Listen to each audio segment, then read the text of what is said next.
All right, so welcome to our Fall 2020 Graduate School Forum, now an annual event. I think I know most of you, at least in the room, but for anyone else, I'm Dr. Mahoney. I'll be one of the moderators of our session. And then we have right now 3 other faculty here to be on our panel, if you want to quickly introduce yourselves.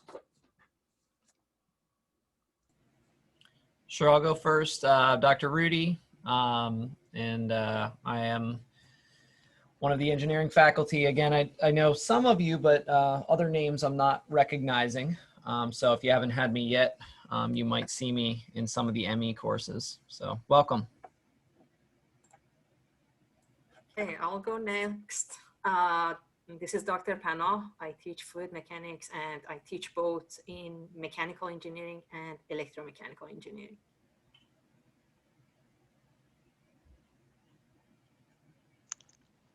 Hi all, this is Dr. Barakati. I teach mechanical engineering and EMET courses in both programs, mostly strength of materials and similar courses. Good to be here. All right, thank you. All right, so we have some slides that we keep using, and they'll serve as discussion points. So we want to get some kind of basic details in. I guess I'll go through what the agenda is we want to definitely cover. So I think a lot of students, especially if you're not familiar with what a PhD or a master's program even is, we want to go a little bit about what to even expect in a graduate program. Now we'll be focusing on engineering graduate programs in this, as that's what we all went through in some sort, mostly like a Master's of Science or a PhD. So that's what we have experience in. How do you even apply to these programs? The applications might be a little bit different in this pandemic environment, but probably they'll be largely the same as they've been for many years. So going over that. And then questions to the panel or discussion with the panel about things that we left out or didn't cover, or things you're just wondering. All right, so, and then feel free, everyone on the panel, jump in on any of these points though. So first, why even go to graduate school is a great first question, especially if you're, again, not even familiar with what it's even about. So what can it do potentially? Improve your resume. So looking for a job coming out of an undergraduate program, having a master's might be a good thing to have on your resume even for an entry-level position that you might be seeking. It can improve your resume also for, depending on what you want to do for your job, if you are definitely interested in something that's going to involve research in some capacity or R&D in some capacity, having that graduate degree, a master's or a PhD is going to be probably required for that, which gets into expanding your potential job opportunities. Again, some jobs, at least at the entry level, are not even going to be open, or most likely for someone that has just a bachelor's in engineering. Getting exposed to high-level research topics. We'll get into this more in detail, but most of what, at least an MS program, an MS thesis program, or a PhD program is going to be, is research-based, is going to be a lot of your time. Now, you will be taking upper level courses, 400 level, 500 level courses, at least as like Penn State defines them, and really getting more detail in the more structured course level.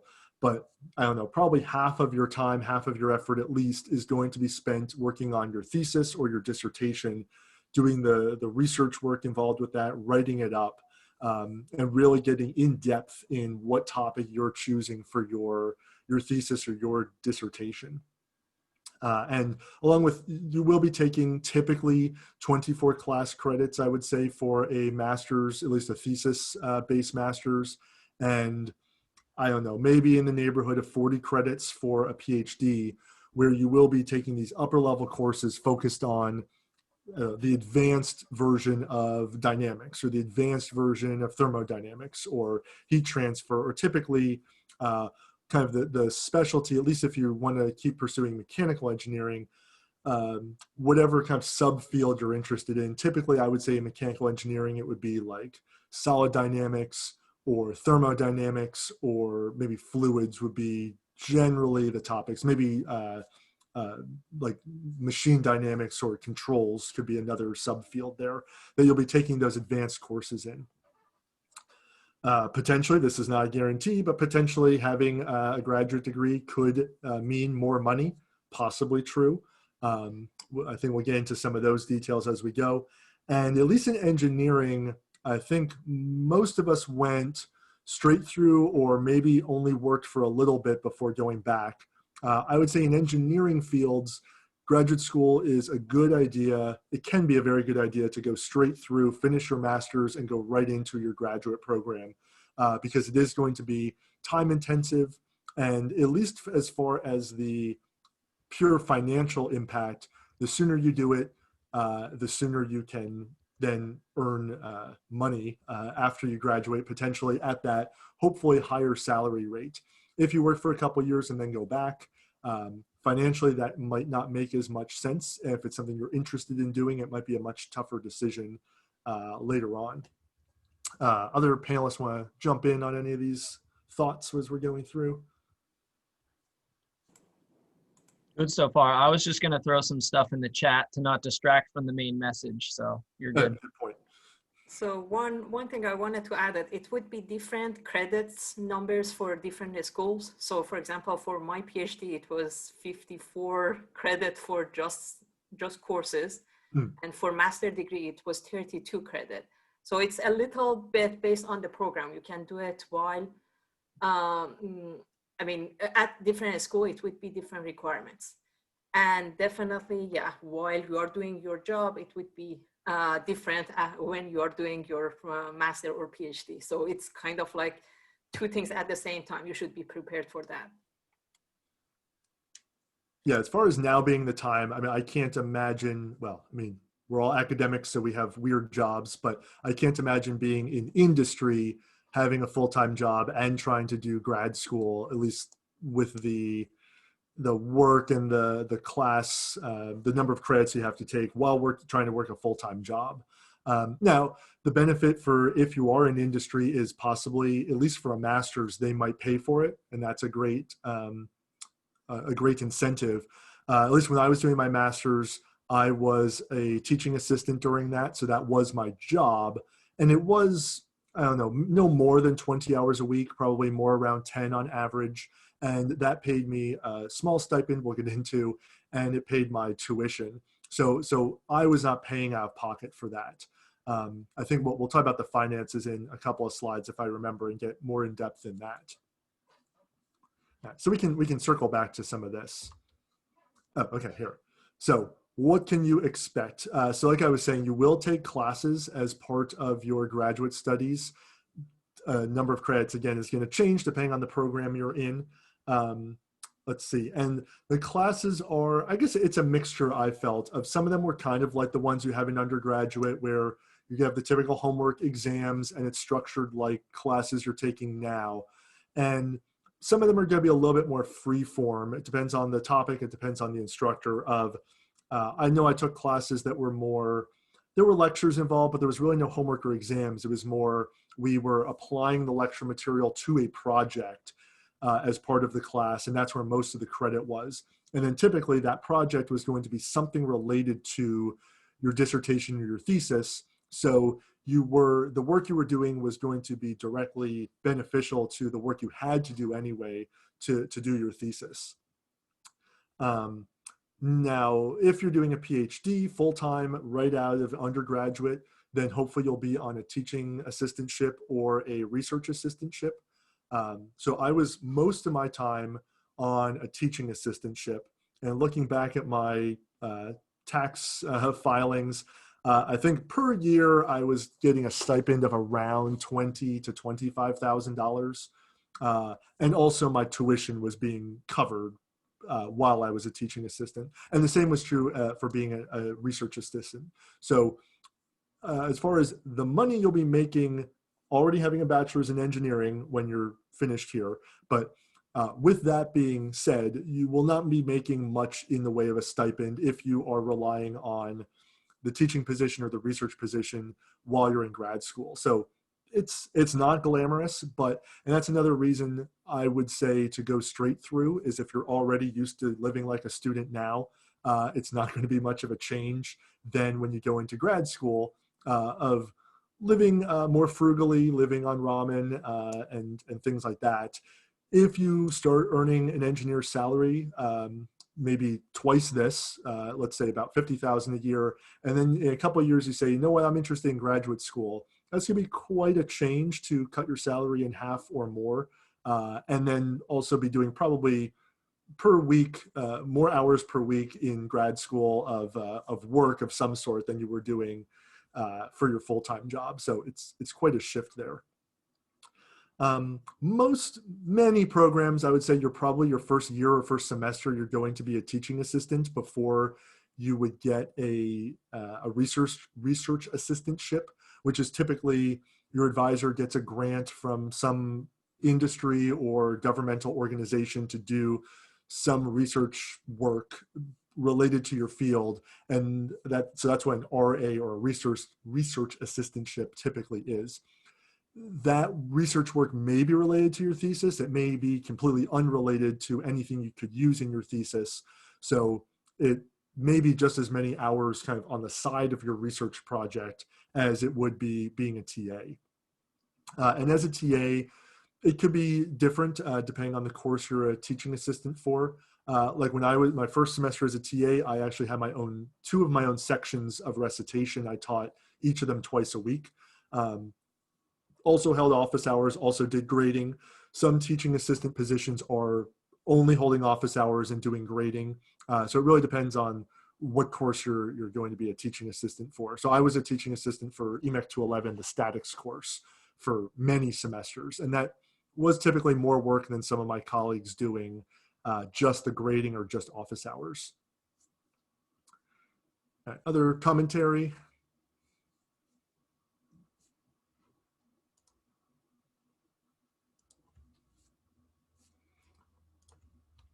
All right. Master's versus a PhD. Let's see, what do we have here? Right. So, I mean, there's a mixture of reasons to do one versus the other. So what's the first point we have here? Get the PhD only if you need the PhD to get the position you want.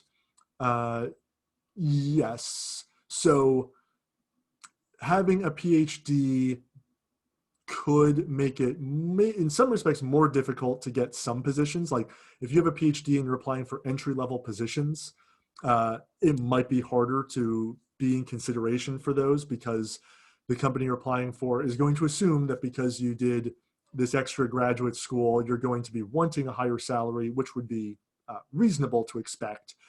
So applying for an entry-level position, maybe you're at a disadvantage actually versus someone who's applying with a bachelor's or a master's because of that your extra expectations they think you're going to have. But if you want, again, something in the research world, or if it's a company that really does desire people with PhDs, or you want to go into be a professor into academia, either as a teaching position or a research position, that's where PhD is certainly going to pay off and be a requirement for some of those sorts of positions.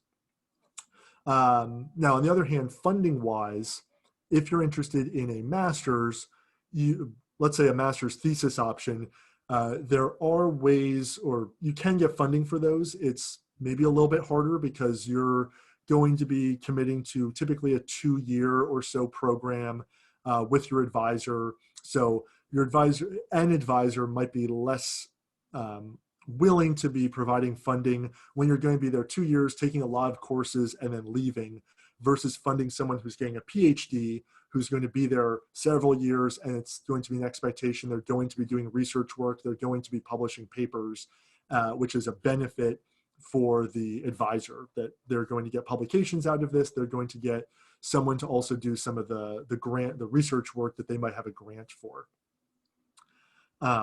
However, there are, depending on your program, if you start in the PhD, there might be an off-ramp that you can end with your master's after 2 years, or you kind of just say, you know what, a PhD is not for me. I think I just want to end with the master's.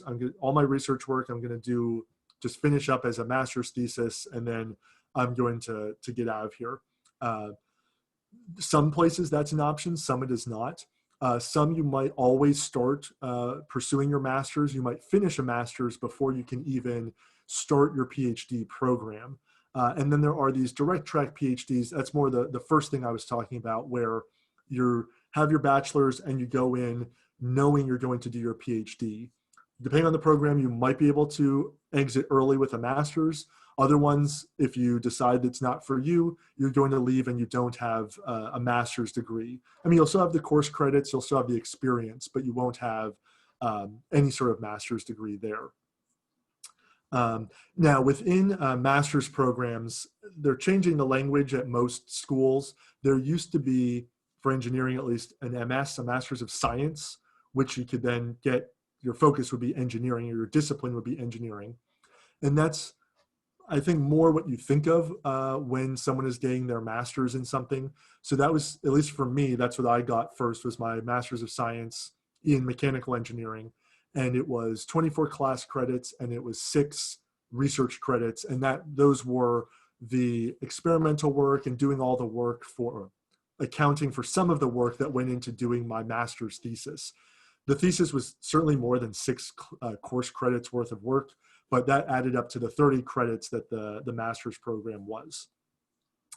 At that time, there was something Penn State offered, at least, and most schools did, called the Master's of Engineering, which was typically 30 class credits.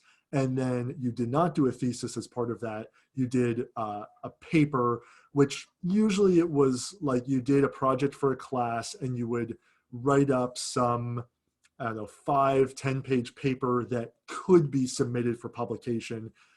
Typically that was not a requirement that actually was submitted or accepted, but it was kind of practice for writing an academic article. And that Masters of Engineering were typically more for people that were currently working in industry and wanted to get more exposure to more specific topics and do some sort of project that applied what they were learning. Now, at least I think Penn State and many other schools have gotten rid of the Masters of Engineering because it's tougher to sell that to companies or to students. And what they have is a Master's of Science thesis option and a Master's of Science paper option. The paper option is basically what the Master's of Engineering used to be. It's just dressed up a little bit more. It's more sellable to the students and to industries that are paying for it. So I think in the chat here, yeah. Thoughts on the Master's versus PhD?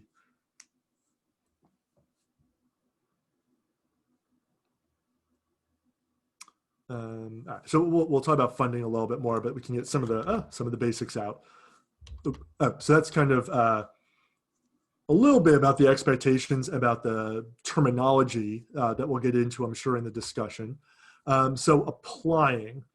So this is, if let's say no one in your family has gone to graduate school, then this can be a very confusing process. Even if they have, it can be a very confusing process because it can differ a little bit school to school.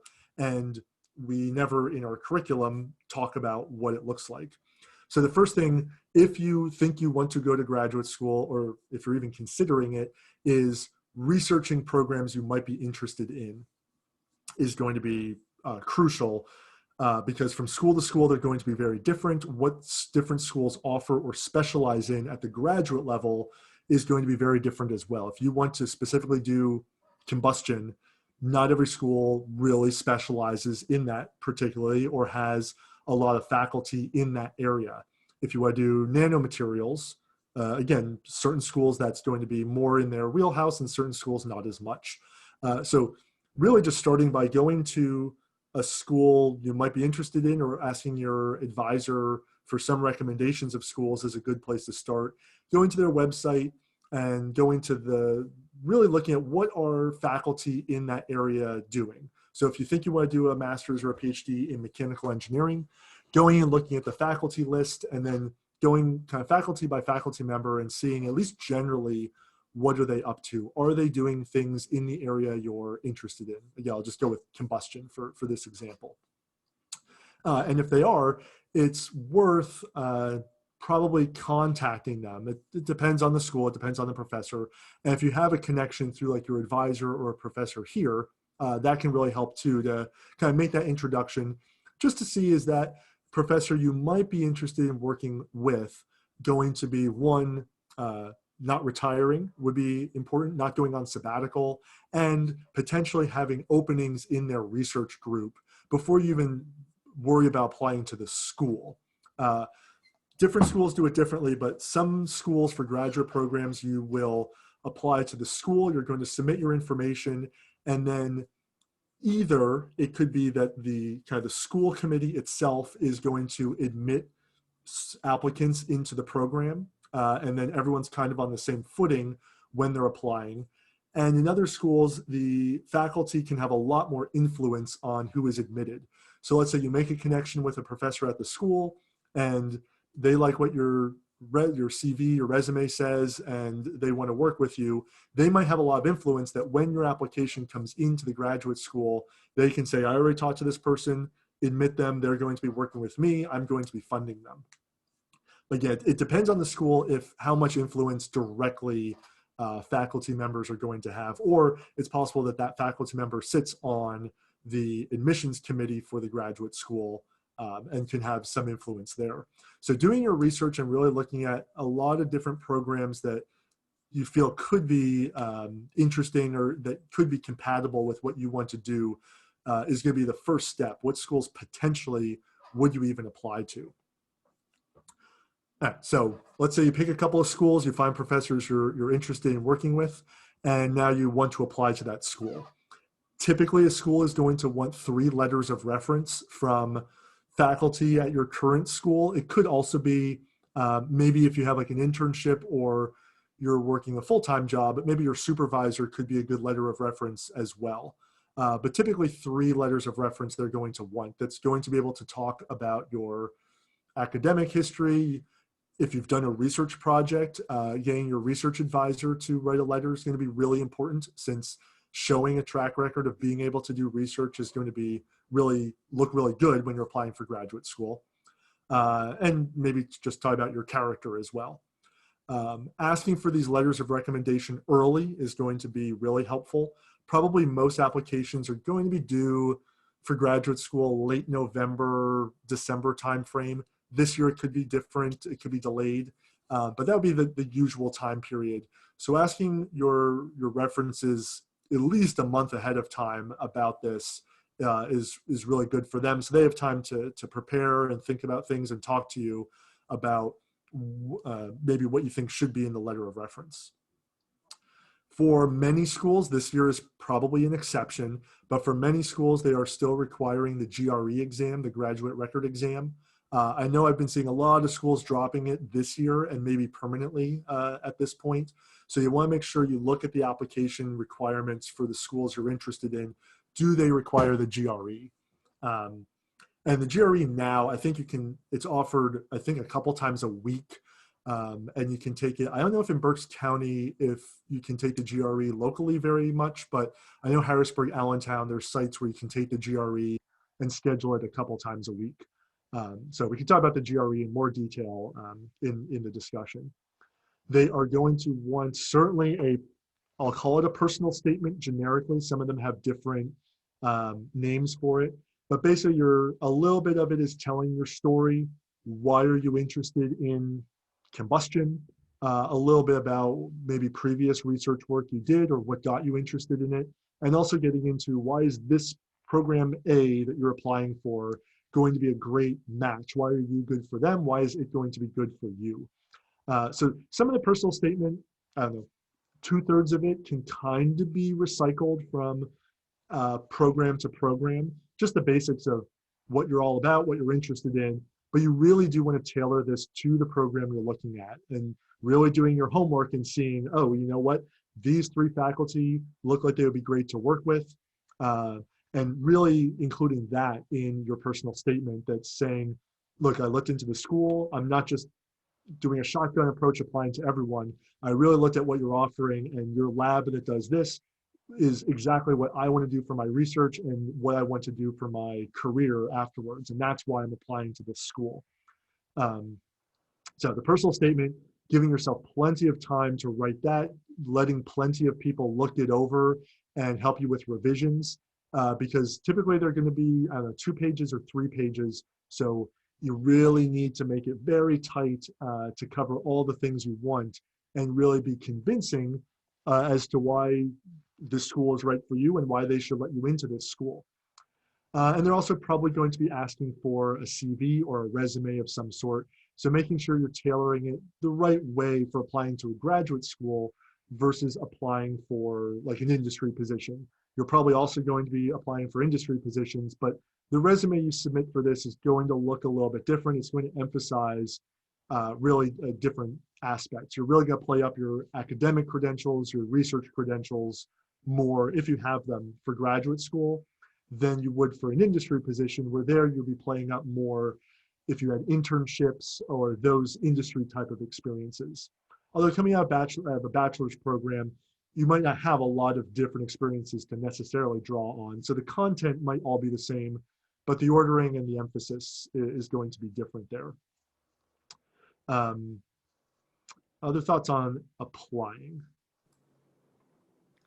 I just wanted to add something about the recommendation letter. So usually for recommendation letters, you identify some professors that they know you better, or you did well in their course, you had some interaction through the course project, and then you send them an email and ask if they can be your reference. If they say yes, definitely provide them with your CV and also give them some heads up.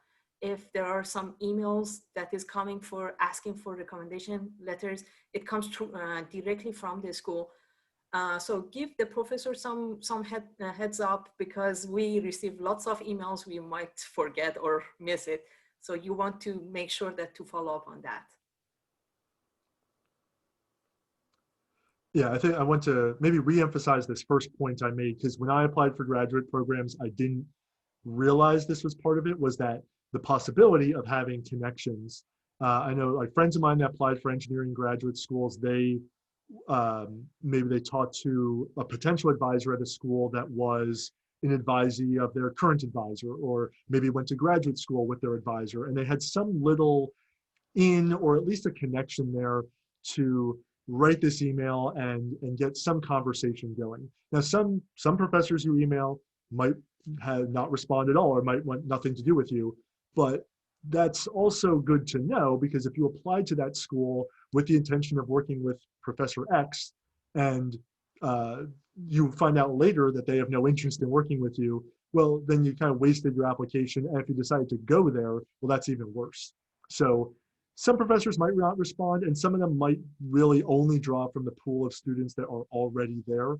But worst case scenario, your email is ignored. I mean, you have to craft it very nicely and really phrase it as like asking questions and not being so transparent, I guess, that you are interested in, like, you don't want to directly ask, will you fund me if I come to your school? But asking questions, and really just, I mean, you are genuinely want to find out about the program, because it's really good to know that before you actually accept and start at that school, that yes, this is a program that's going to be really compatible with what you want to do. So just kind of applying cold, depending on the school, might work, might not, but contacting first is a really good idea. I also recommend that, as mentioned, writing a nice email, part of your cover letter may be used there. Also attach a good CV, do good research, and find out about the things that the professor is doing in his lab. Sometimes they have their own website and a list of research they're doing.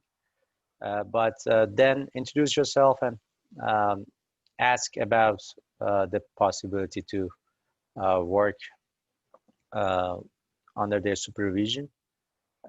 Many of them will not respond back. Some will do. Some will say they don't have funding.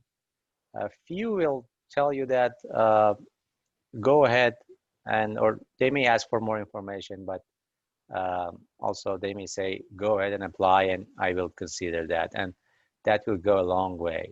Mm-hmm. And I think that's the best way to do it.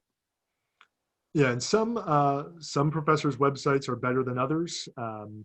Some are really list nothing. So it might be a good idea too to at least read through as best you can a recent paper of theirs to help familiarize yourself with the type of work that they're doing. And also when you're emailing them, it's good to ask maybe what do you have coming down the pipe that maybe isn't published yet, topic-wise, that maybe they're getting into a little bit newer, a newer field for them that might really go along with what you're interested in, especially if they're not very good on their website of advertising themselves. I think this is, okay, so this is the last prepared slide before we can really get into the discussion here. So I think we're doing not bad on time. All right, so how do you build your CV in order to have a good application for graduate school? So I think some of you here, yeah, looks like some of you have already done like an REU with one of us or another professor at Berks. I think that's a great point on your CV to already have had a summer or maybe a during the year research experience. Because again, your GPA is going to show that you're decent at classes. That's great. But I've met plenty of students in grad school and as a professor, plenty of students with a great GPA who are not good researchers, and also students that with not a great GPA that really are good researchers. They find a topic they're interested in, and that's what really drives them to do the work and to learn. And maybe just taking classes, they're not quite as engaged, they're not quite as interested in what they're doing, but this specific thing they are. So having that experience tells another professor like, oh, you've already have a successful summer research, you kind of a little bit know what you're getting yourself into. Along with that, hopefully you have a good recommendation from your research advisor vouching for what you did, that yeah, you get the basics of research, you know what a thesis is going to entail, at least a little bit. You really don't just from undergraduate, but you have an idea. I mean, I really went in somewhat blind into my master's program, that I had an honors thesis as part of Schreier's, but I did not, I wasn't done with it yet because I did an integrated program. I guess I'll talk about my background a little bit after this. But that's a great CV, great point for your CV. If you have a publication, which I've published a couple things here with students, that's also a great point on your CV. If you did a summer program, it's probably you're not going to, by the time you apply for grad school, have your paper published already. But even if you can say, look, we're writing this paper, it's either submitted or we're preparing a paper for submission, that's going to go a long way for any kind of graduate school. And then kind of the typical things, the same type of ideas out of high school, having leadership roles and showing leadership is a great point on your CV, being whatever, president, vice president of ASME, things like that, or organizing activities on campus or in the community. All of that looks really good to show you're a leader, and that's what people who get graduate degrees are also likely going to, when they get a job, they're going to be in some sort of leadership position. Or as like a PhD student, you might be in charge of undergraduates, or you might be in charge of master's students, or in a teaching role, you might be in front of the classroom as part of it. So showing you have that leadership and that maturity can factor into the decision. Having a good GPA is good for everything you do. I would say 3.2 is a very rough rule of thumb. You should have above a 3.2 if you're thinking about graduate school, or if your GPA is not a 3.2, that I don't think that precludes you from going to graduate school. But I think it's the type of thing where a lower GPA than 3.2 or something like that, you want to maybe not address in your personal statement, but you definitely want to highlight why you would be good. Again, if you did a research project that you were really passionate about, that's what you really want to hit hard in your personal statement, to maybe not spin a lower GPA, but to explain why are you interested in this. If GPA wise, it looks like you didn't do fantastic in undergraduate, but no, you want to do the research, and that's what you got passionate about, and that's what you really learned in your undergraduate experience. Is this is what you love doing, but you need to take more classes in it. You need to really dedicate more time to it to pursue that passion. And also, I mean, we play this game also with industry for your resume there. Really setting your in-major GPA, it's not a bad idea. Let's say, I think we have a good number of students, especially at the campuses, that experience their first year GPA is maybe not great. They have maybe not the best transition from high school to college their first year. But then they really start to figure things out. They, again, get more passionate about the classes they're taking, and they're able to, once you get into your major, really bump up your GPA. So highlighting that in the CV and maybe talking about that too in your personal statement is going to be a good idea. You definitely don't want to, I guess there's going to be different schools of thought on the personal statement. Do you want to, let's say you have a lower GPA, do you want to head on address it in your personal statement? Don't be ashamed of it, but just openly kind of address it, because I mean, everyone's going to look at your resume and your transcripts, and they're going to see that you have a 2.9 or something, or a 3.0.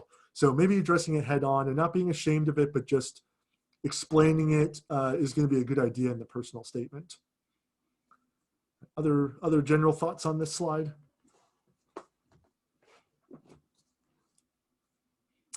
I guess I'll say for the video where you might not be able to see it, Dr. Rhudy commented also, yeah, presenting at a conference, whether it is like a within Penn State Berks conference or a regional conference or ideally a professional conference, is also a great idea to kind of establish a little bit of your research credibility. And that's the type of thing too, that it's a lot more immediate than trying to do a publication, and it's to prepare for it is a lot less time. And also the turnaround time on those is much quicker, because even if you're able to write a paper and submit it, by the time it's accepted, it could be 9 months, a year before it's officially published there.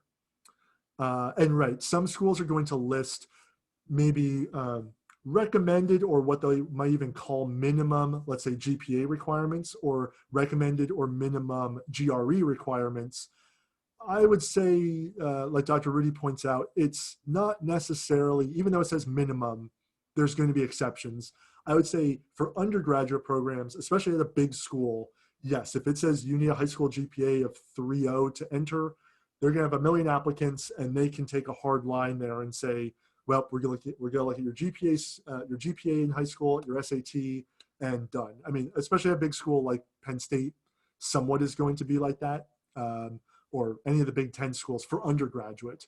For graduate school, the committee is going to be looking at typically a lot more holistic type of application of your GPA. But I mean, again, research experience, well, that's not reflected in your GPA. That's going to be huge. Your other sorts of activities that demonstrate that if you're admitted, you are going to be a good asset to them, and you're going to be able to succeed in their program. So yeah, I would not necessarily take any of these requirements as a hard cutoff. Just like for an industry position, I wouldn't take requirements necessarily as a cutoff either. If you're thinking about an industry position, if it says 5 years experience required, maybe not. If you're a good applicant, and if they could get someone to work with a lower starting salary, that's not necessarily a requirement. It's really a desire that they have. All right, so that's the prepared stuff that we have here. So I want to open it up to, well, I guess there's any comments from faculty at the moment, but open it up to the students to ask questions, since we kind of just covered, hopefully, just the bare minimums here, and get a discussion going.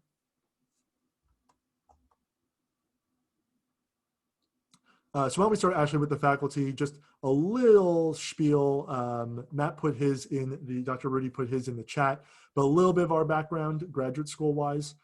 So I did my undergraduate at Penn State at University Park in the Schreier's Honors College in mechanical engineering. My undergraduate was in. I then did an integrated undergraduate graduate program at Penn State. So I added a 5th year to my program, and I actually finished my bachelor's and my master's in mechanical engineering after the 5th year. That I got them at the same time. Then I decided to stay at Penn State for my PhD. I actually transferred into, or entered into, the engineering, science, and mechanics department, which is a different department at Penn State, and I did my PhD there.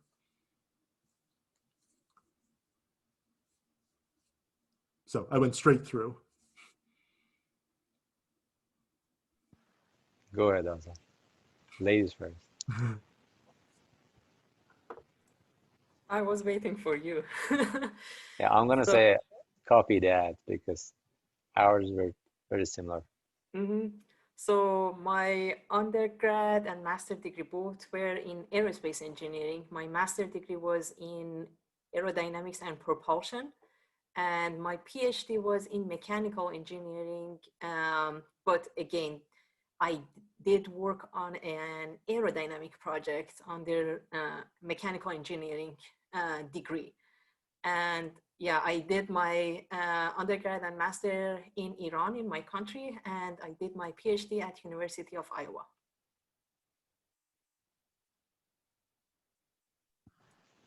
And yeah, like my wife's education, I did my bachelor and master's in aerospace engineering, working on composite materials for my thesis, and then we moved to the United States and got our degrees in mechanical engineering. For me, again, also on modeling of composite materials, and then we started teaching as a faculty. Yeah, I think it's good to point out, I think it's true. I think all of us have a PhD in technically a different discipline than our undergraduate degree or our master's degree.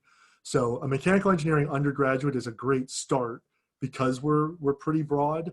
So if you do have an interest, let's say in aerospace, you could do that as your master's or your PhD program potentially, since there's typically enough overlap. Even something like electrical engineering, you might have enough overlap if you're really interested in, say, like controls as you're going through. That could be a good program, or like material science, things like that. You don't have to strictly stay with mechanical engineering for your graduate studies. Yeah, I would just add a bit to that too. And also the degrees, like what they call them in graduate school, really mean a lot less than they did in undergrad. So when I was doing my master's, which was in mechanical engineering, almost half of my courses were in the electrical and computer engineering department because that's where my interests were. And that was totally fine within the program to take, you know, as long as they were engineering courses that met the criteria, they didn't mind. And it's so, just like Dr. Mahoney mentioned, I was kind of specializing in systems and controls. And it just happened that the faculty who were doing more of the control stuff happened to be in the electrical department. So that's where they were teaching those kinds of courses. And so for me, you know, I have 2 mechanical degrees, but I took a whole bunch of electrical courses and then moved into aerospace. And none of those were really too challenging, in my opinion, because I was really following my interests rather than the degree. The other thing I'll mention is I know when I was in my lab working in aerospace, there was a student that was hired in the research group as a master's student who came in with a mechanical engineering degree. And just the one thing they had her do before getting into her graduate courses was they had her also take an additional undergraduate upper level class just to get the necessary background and skills. So they just said, hey, take this extra undergrad course and then you'll be good to go. So that's kind of what I see as, you know, worst case is you don't get accepted into that program. But if they're open to it, it might mean an extra course or 2. Yeah, it's a good point. Like I had my bachelor's, master's, both mechanical, and then when I went to my PhD program, as part of PhD programs, typically you have to take what's called a candidacy exam, which is kind of they claim it's material only from undergraduate that they're going to be testing you on, but I think typically it's going to be some upper level stuff too. So coming from a technically different discipline, for my candidacy exam, I was not prepared for like maybe one section of it because I didn't do that in undergraduate or my master's. So I kind of passed all parts, but one I was a little bit shakier on like continuum dynamics. So I had to take a continuum dynamics course to kind of make up for that deficiency found during the candidacy exam.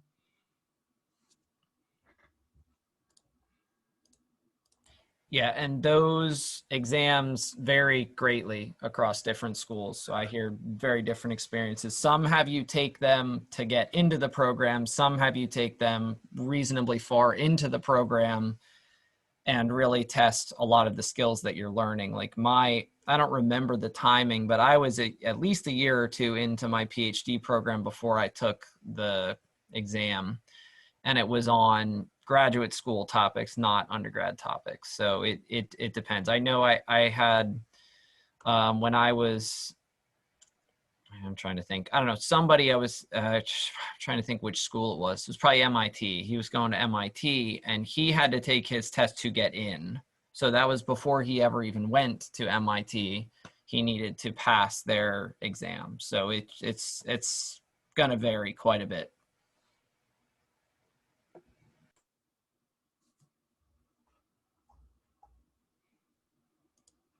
All right. Do we have questions from the audience here? I have a question. Sure. Is it easy to get like a TA or RE job? Or like is there competition? I'm not sure I would say it's easy. I'd say that that's something that really it's going to depend on a lot of factors. A lot of times for the school, it kind of depends on their needs and who's applying. So I had a teaching assistantship when I went for my PhD at West Virginia University. And so my understanding of how it worked is, after they accept certain number of students, so that's one bar you have to get past is being accepted to the school. Being approved and funded through an assistantship is another one. So they might have a group of people that says, yes, we want you to come and we want you to work as a TA. And then you have people that they're going to say, yes, we want you to come and we want your money.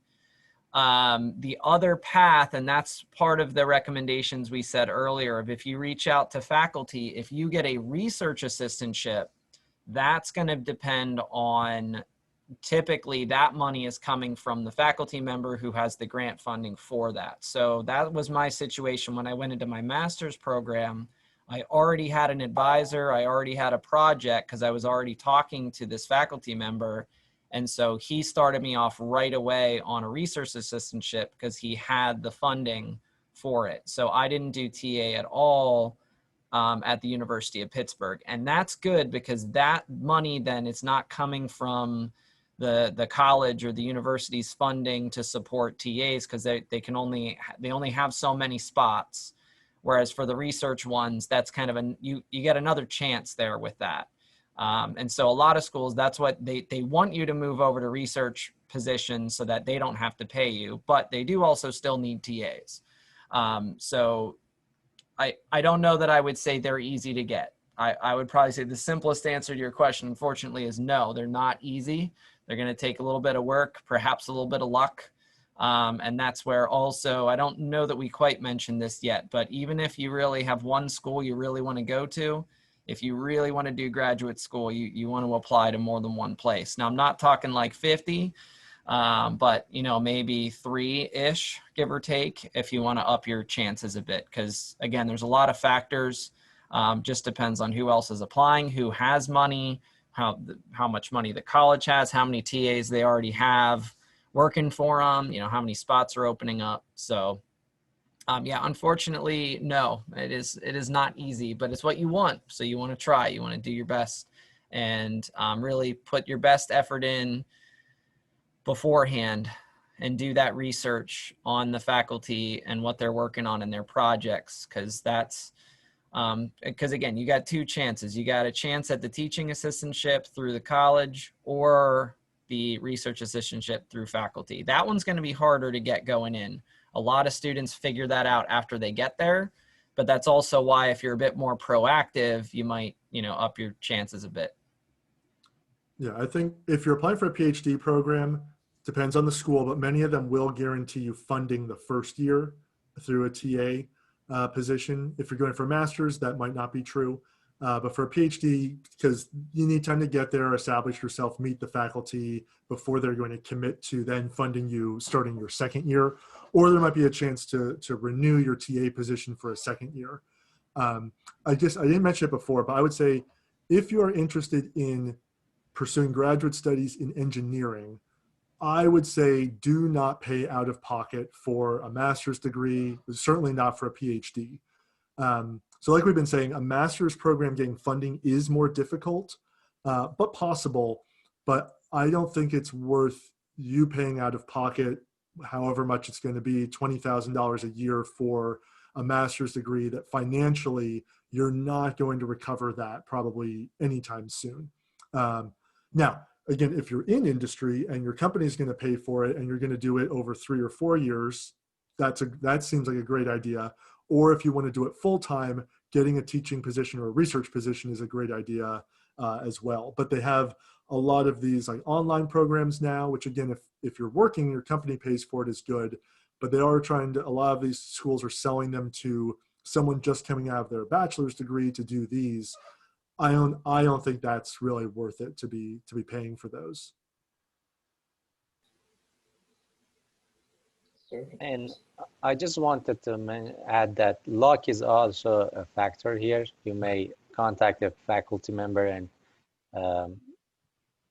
he doesn't have funding at that moment of time, but maybe in a couple months something, a position opens up and they may be looking for a student to do the work, and then you can get into the program. So the time that you also contact the faculty is big issue here, the big matter here. Yeah, I think that's a good point. The luck and the timing, things you can't plan. Like my 5th year when I was doing my master's primarily, I was still technically an undergraduate, so I had no funding, but I contacted the program I eventually went to, Engineering, Science, and Mechanics, and they had an opening for a TA. One of their TAs that committed had to go on like a medical leave for the year. So they actually had an opening for a TA that I was able to fill, and I got funding my 5th year. So I got very lucky. It was not in my department that I was pursuing that present degree in. And there was an opening for something that usually is snapped up right away. Mm.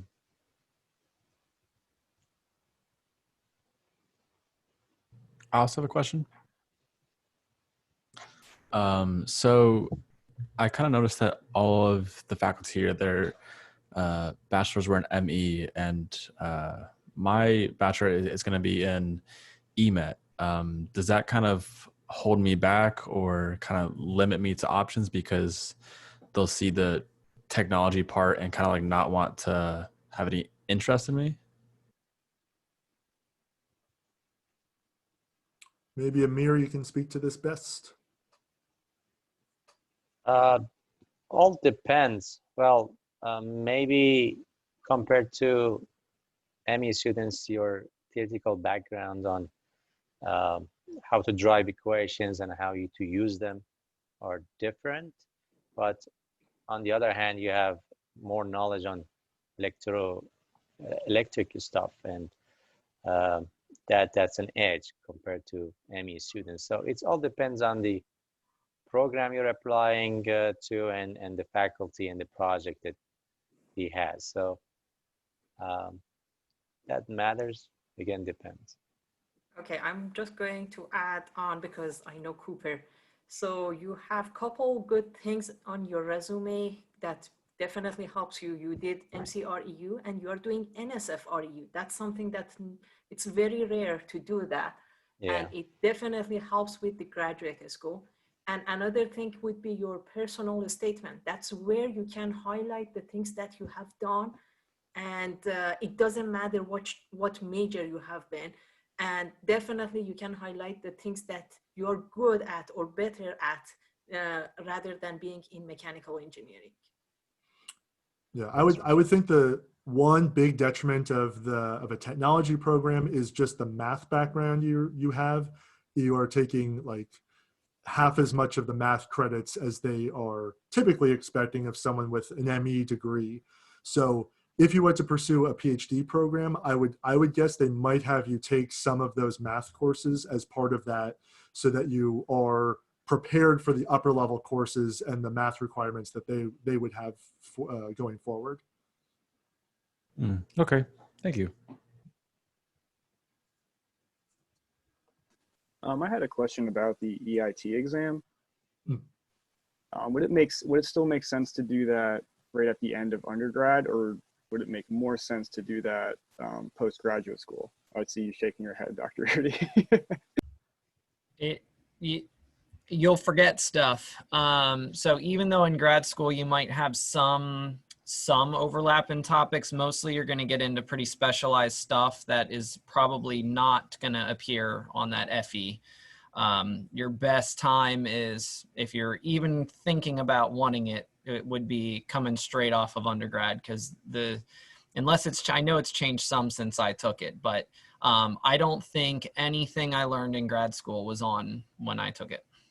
No, But that does depend on the courses you're picking and things as well. But I know for me, like I mentioned, I was doing a lot of stuff in the controls realm, and there isn't really control stuff on there. So I would advise to do it before grad school. But I don't know if other people have different opinions, but that's definitely my recommendation.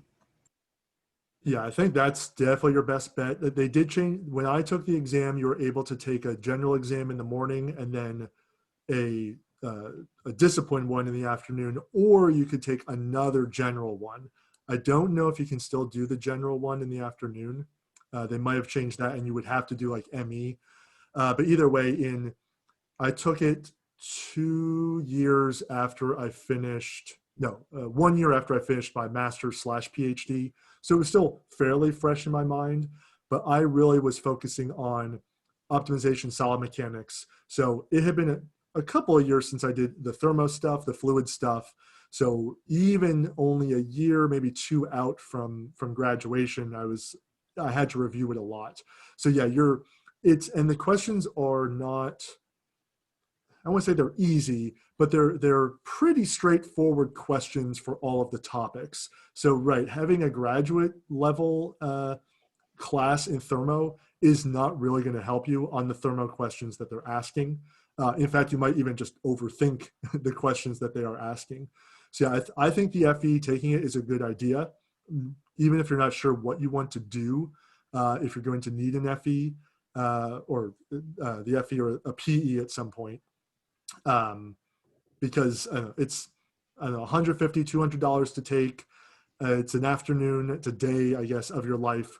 But I think it's a good idea, especially doing it now, than trying to do it, getting a job that they say, you know what, an FE or a PE would be you really need for this, and then having to take all that time to review stuff that you haven't done in years. And I think there's also, you had to have graduated, I want to say, within 5 years of taking the FE, or otherwise you need to take courses or something to be eligible to take the FE outside of that window. So doing it early, I think, is a really good idea.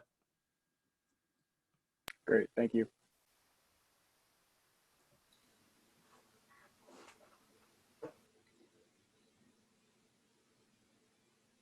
Do you have another question, Pablo?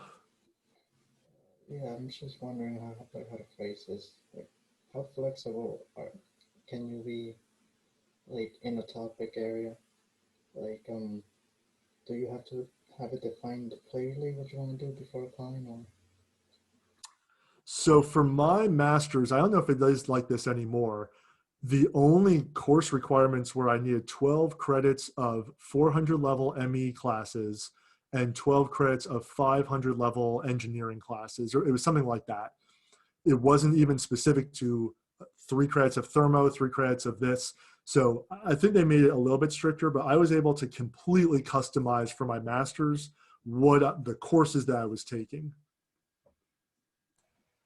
Yeah, I'd say the bigger thing, and this is just a general piece of advice too, is when you get your research project with your advisor, that's going to be very specific in a very specific area. So whenever it is that you make that decision, you want to make sure that's something you like.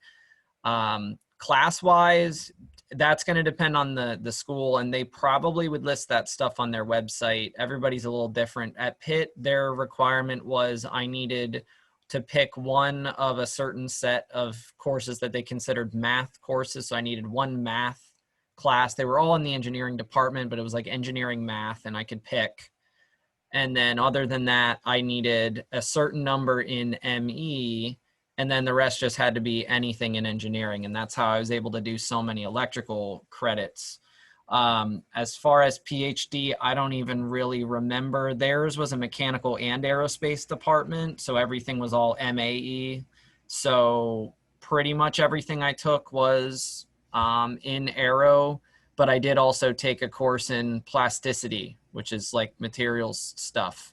And that's just what fit my schedule. So you have a lot of freedom in your courses. There might be some boxes you need to check, but generally it's pretty open.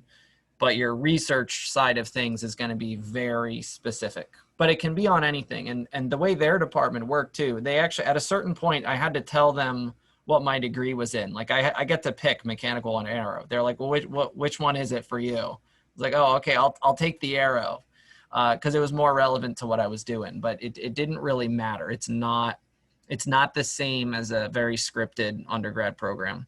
I like to explain grad courses, they're kind of like electives. So if you look at the ME program and we have our technical electives and those requirements, you need certain numbers here, but you can take things in other areas. We have a stat course, a kines course that count.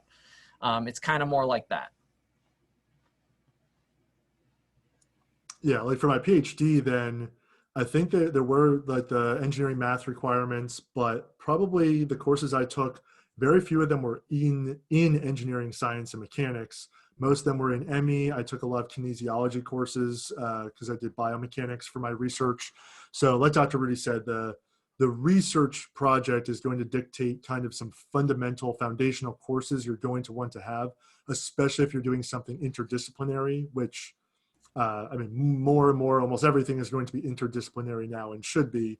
So you want to kind of build that base up because like for me in undergraduate, I took 0 kinesiology or bio courses, and now I'm trying to do research in that area. I better be able to have some base knowledge to operate within and know what I'm talking about as well as my engineering background. I should add too that your advisor will very likely recommend courses and recommend that might change depending on your advisor and their style. They might say, hey, you have to take this. But generally, some of my course selection was guided by what they suggested would be beneficial to the research project. So it is kind of connected. Generally, they're not going to tell you everything that you have to take, but I had for masters, you know, he recommended, we were doing a lot of signal processing. So he recommended, oh, take this digital signal processing course. And it was a good recommendation. In PhD, and this was definitely a recommendation, he didn't make me take it or anything, but he said, you know, we're doing a lot of statistical stuff. You should take this course in statistical theory. And it's no joke, it's tough, but take this stat course. And again, it was a really good suggestion. It wasn't easy, but it was extremely helpful for me. So your advisor can definitely help in that selection, but there will be a lot of choice. Does GPA matter in the grad classes? Like what grade you get in them? That's going to depend on the kind of general climate of your school. You'll hear different stuff. Pretty much what I've heard is, you know, in grad school, it's mostly A's and B's. So it's not like everybody's going to get an A, but B's are kind of the C's in grad school. At least that's my perception at the places that I went. So generally your GPA is going to be pretty good. I don't know that the GPA really means much. It kind of depends on where you're going with it. If you're going all the way through PhD and you want to go into research, nobody's going to care what your GPA is. They're going to care what your research productivity looks like. What are your, how many journal articles do you have? What kind of journals are you publishing in? And that's going to matter way more than GPA. I don't think in the academia and research realm, it starts to become less relevant, but it just kind of depends on what you're doing with it. But yeah, it's still a thing. It's less emphasized. Like I've done a few research projects over the summer. I was wondering if there's a way to go about publishing them? Like, how do I find journals or areas to, like, you know, like mm, Are you working on research with like a faculty member? yeah, Talk to them. They'll know best for the particular discipline, and it's they'll have good experience there. okay. Yeah, if you're interested in publishing it, I think they'll be, if you want to take the lead on it, I think they'll really be willing to help you and point you in the right direction to do so. But yeah, if you're willing to write at least the first draft of the paper, that's really good to push forward.